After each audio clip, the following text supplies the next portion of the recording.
Hello and welcome to our channel. It's easy. So, first of all, I would like to thank you guys. Thank you for the amazing response on the previous video. And despite of that bad voice quality, I was not audible at all without any earphones. Still, you guys give so lovely response and your suggestions. So, thank you for that. So, as per your suggestion, I'm using a mic this time and I'm trying to speak a bit louder as well. All right. So this time also give your responses, reviews, suggestions in the comment section after watching the video, and we'll try to improve the quality as per your suggestions, and we'll try to give our best out of the knowledge for you guys. So without any delay, just let's get into the video. So in this particular video we'll be studying about the laws of chemical combinations. laws के बारे में पढ़ना है and उससे पहले कुछ SI units होते हैं जो हमें कैलकुलेशन में हेल्प करते हैं और कैलकुलेशन कैसे की जाती है बेसिकली सो उसके बारे में हम लोग पढ़ने वाले हैं. सो फर्स्ट स्लाइड में जो कि हमने प्राइमरी यूनिट्स ली हुई है जिनको हम फंडामेंटल यूनिट्स भी बोलते हैं. फर्स्ट ऑफ ऑल लेंथ के लिए हम सिंबल यूज़ करते हैं स्मॉल एल और इसकी SI यूनिट होती है मीटर. मीटर को स्मॉल m से डिनोट किया जाता है. देन मास के लिए हम m का यूज़ करेंगे स्मॉल m और इसको किलोग्राम या फिर ग्राम में डिनोट किया जाता है. देन टाइम के लिए स्मॉल t यूज़ होता है. सेकंड्स में s इज सेकंड तो यहाँ पे सेकंड में इसको डिनोट किया जाता है. करंट के लिए I और इसको एम्पियर में मेज़र किया जाता है. Then thermodynamic temperature. टेम्परेचर के लिए कैपिटल T होता है और टाइम के लिए स्मॉल t यूज़ होता है और टेम्परेचर को हम केल्विन में लेते हैं SI सिस्टम में. देन अमाउंट ऑफ सब्सटेंस को हम N से डिनोट करते हैं और इसका यूनिट होता है मोल. नाउ सेकेंडरी या फिर डिराइव्ड यूनिट्स वो होती है जिनको हम डिराइव करते हैं, जिनके बेसिकली फॉर्मूलाज होते हैं और उनसे हम यूनिट्स निकालते हैं. Velocity, as you know velocity होता है हमारा डिस्टेंस अपॉन टाइम. सो ये होता है हमारा डिस्टेंस अपॉन टाइम. डिस्टेंस के लिए हमारे पास यूज़ होता है मीटर और टाइम के लिए यूज़ होता है second. So it will be m/s. सो जब हम s को ऊपर लेके जाएंगे ये हो जाएगा m सेकेंड इनवर्स. ऑलराइट. सो ऐसे हम जो यूनिट्स को डिराइव करते हैं उनको हम सेकेंडरी यूनिट्स या फिर डिराइव्ड यूनिट्स भी बोलते हैं. सेकंड है वॉल्यूम. के लिए हम सेंटीमीटर क्यूब या फिर इसको कहीं कहीं पे आप लोग देखोगे कि ये सीसी लिखा होगा. सीसी या फिर मीटर क्यूब में लेते हैं क्योंकि ये वॉल्यूम है. प्रेशर को न्यूटन पर मीटर स्क्वायर या फिर पास्कल में या फिर ATM that is atmosphere. Torr या फिर mmHg मिलीमीटर ऑफ Hg में हम इसको मेज़र करते हैं. Then kinetic energy. एनर्जी का कोई भी यूनिट हो, एनर्जी को हम जूल में या फिर अर्ग में मेज़र करते हैं. नेक्स्ट चीज़ आती है हमारे पास scientific notation. So basically scientific notation होता क्या है. सबसे पहले हम जब साइंस में कैलकुलेशंस करते हैं तो हमारे पास बहुत बड़े बड़े फिगर्स आते हैं. जस्ट लाइक हमारे पास होगा 6 0 0 0 0 मैनी टाइम्स. सो इतने बड़े बड़े फिगर्स को बार बार लिखना बहुत ज़्यादा किन से इरिटेटिंग होता है या फिर हमें कैलकुलेशन में इससे दिक्कत भी होती है, मुश्किल होता है कैलकुलेट करना. सो उसके लिए हमने साइंटिफिक नोटेशन निकाला जिसके लिए हम इसको कैसे लिख सकते हैं. 6 इंटू 10 टू द पावर, हमारे पास कितने ज़ीरो है 1 2 3 4 5 6 तो 10 टू द पावर 6. सो ये जो लिखने का तरीका होता है इसको हम साइंटिफिक नोटेशन बोलते हैं. अब साइंटिफिक नोटेशंस में जो हमारे पास डिजिट्स आती है या जो भी अमाउंट आता है उसको हम ऐड सब्ट्रैक्ट कैसे करते हैं, उसका कैलकुलेशन कैसे करते हैं. तो सबसे पहले हम उसका एडिशन या फिर सब्सट्रैक्शन देखेंगे. फॉर एग्ज़ाम्पल हमारे पास यहाँ पे है 2 into 10 to the power 6 plus 3 into 10 to the power 6. अब हम इसको कैसे ऐड करते हैं. सो सबसे पहले 10 टू द पावर 6 को हम कॉमन निकालेंगे. Sorry it was 6. So 10 to the power 6 को हमने बाहर निकाला और ब्रैकेट में हमारे पास यहाँ पे क्या बचेगा 2 प्लस 3. तो ये हमारे पास क्या हो जाएगा 2 plus 3 5 into 10 to the power 6.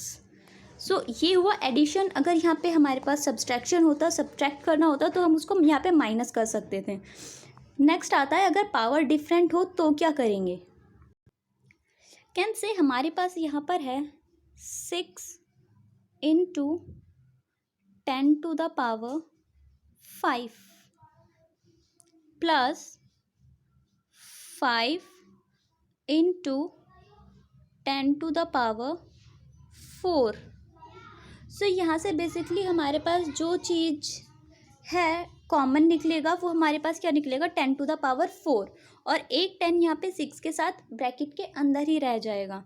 सो हम यहाँ पे उसको कुछ इस तरह से लिखेंगे, 10⁴ हमने बाहर लिखा, अंदर क्या करेंगे, यहाँ पे हमारे पास सिर्फ 5 बचा हुआ है, प्लस यहाँ पे एक 10 बचा हुआ है क्योंकि हमने 10⁴ बाहर निकाला है, तो इसके अंदर क्या बचेगा 6 इंटू में 10, 6 into 10 60, so it will be 65 into 10⁴।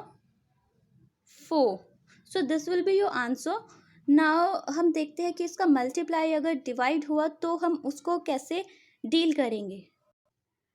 Multiply या डिवाइड करना वो ज़्यादा सिंपल है, जस्ट लाइक हमारे पास है 6 इंटू 10⁴ इंटू, ये हमारे पास एक नंबर है, इंटू 7 इंटू 10⁴ कैन से 8। So this is the number. सो जैसा कि हमें पता है बेस सेम हो तो पावर ऐड होता है, तो यहाँ पे हमारे पास जितने भी 10 हैं हम उनका सेम बेस लेके पावर को ऐड करेंगे। सो सबसे पहले हम लिख लेंगे 10⁸ प्लस 4। अब हमारे पास मल्टीप्लाई में क्या बचा है 6 मल्टीप्लाइड बाय 7, सो 6 7 ज़ा 42, इट विल बी 42। सो ये हो जाएगा हमारा 42 इंटू 10⁸ 8 + 4 12। So that's it. अगर यहाँ पे डिवाइड होता तो हम 6 और 7 का डिवाइड करते।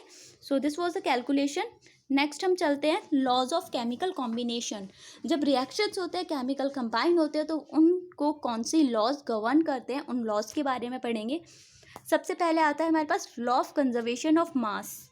Law of conservation of mass का मतलब है मास को ना तो क्रिएट किया जा सकता है ना ही डिस्ट्रॉय किया जा सकता है, कि हमारे पास जो भी मास है जो भी सब्सटेंस है उसको ना तो हम पूरी तरह से डिस्ट्रॉय कर सकते हैं, वो किसी ना किसी दूसरी चीज़ में चेंज हो जाएगा, और ना ही हम किसी भी बिना किसी चीज़ के कैसे कुछ भी नहीं है तो उससे हम कैसे कोई चीज़ बना सकते हैं। ना तो मास को क्रिएट कर सकते हैं ना ही उसको डिस्ट्रॉय कर सकते हैं। So this was law of conservation of mass. Mass को ना तो बनाया जा सकता है और ना ही मिटाया जा सकता है।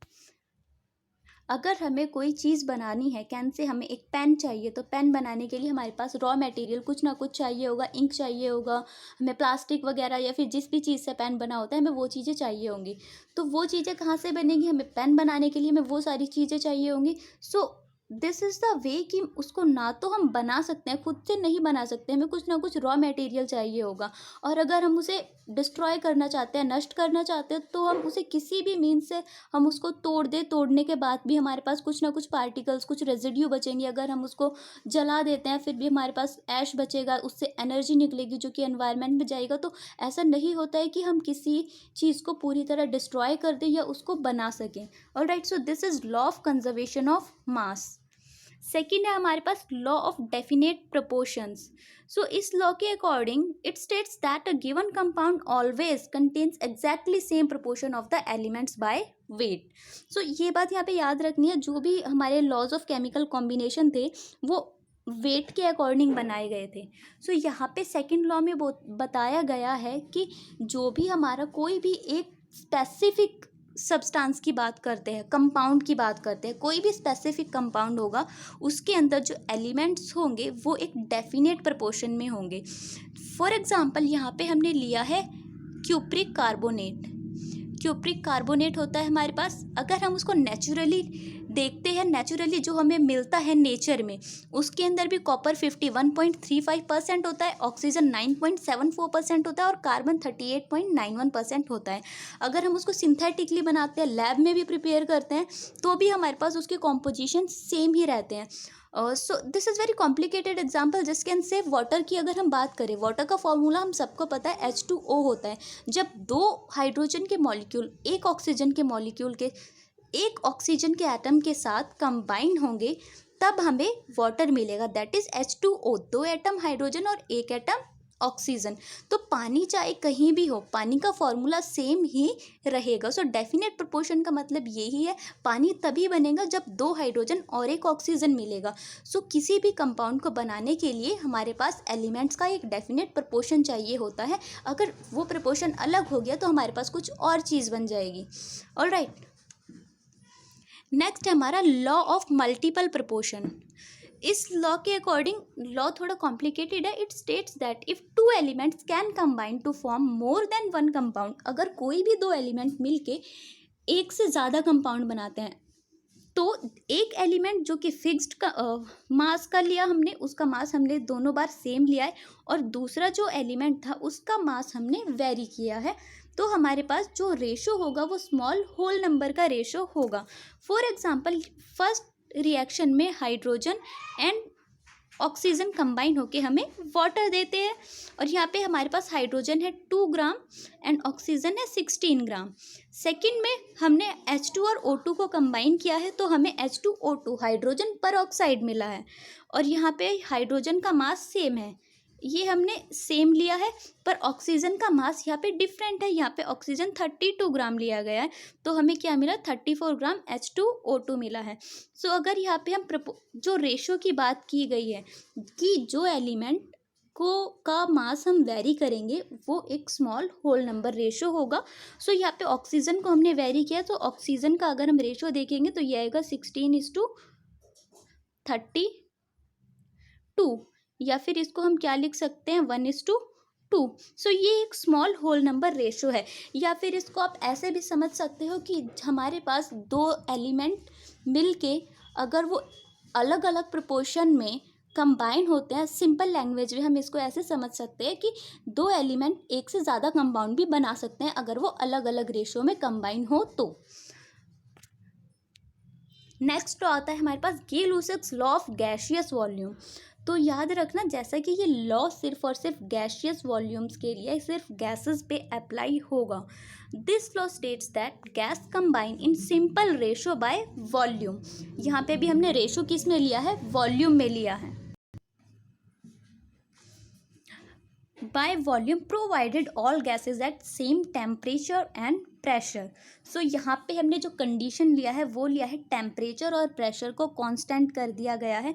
जो भी गैसेस होती है, मान लो हमारे पास कोई भी 2 गैसेस हैं, उनको हमने एक टेम्परेचर और प्रेशर की कंडीशन ले ली, उस स्पेसिफिक टेम्परेचर और प्रेशर पे हम उनको कंबाइन करवाएंगे तो वो एक सिंपल रेशो में कंबाइन होंगे। पर गैसेस के केस में ऐसा होता है, अगर हम उनका टेम्परेचर या फिर प्रेशर बढ़ा देते हैं तो उनकी कंबाइनिंग जो कैपेसिटी होती है वो चेंज भी हो सकती है। सो इसीलिए यहाँ पे टेम्परेचर और प्रेशर का कंडीशन लिया गया है कि एक टेम्परेचर पे हम उनको कंबाइन करेंगे तो वो एक ही रेशो में कंबाइन होंगे। फॉर एग्जांपल, यहाँ पे 100 ml हाइड्रोजन है, 50 ml ऑक्सीजन है, जो कि हमें 100 ml वाटर देगा। सो यहाँ पे जो H और O का जो रेशो है वो रेशो है हमारा 2:1 का रेशो, जो कि बोला गया था। यहाँ पे एक स्पेसिफिक टेम्परेचर है, इस टेम्परेचर पे ये 2:1 के रेशो में कंबाइन होंगे। नेक्स्ट आती है हमारी एवोगैड्रोज लॉ।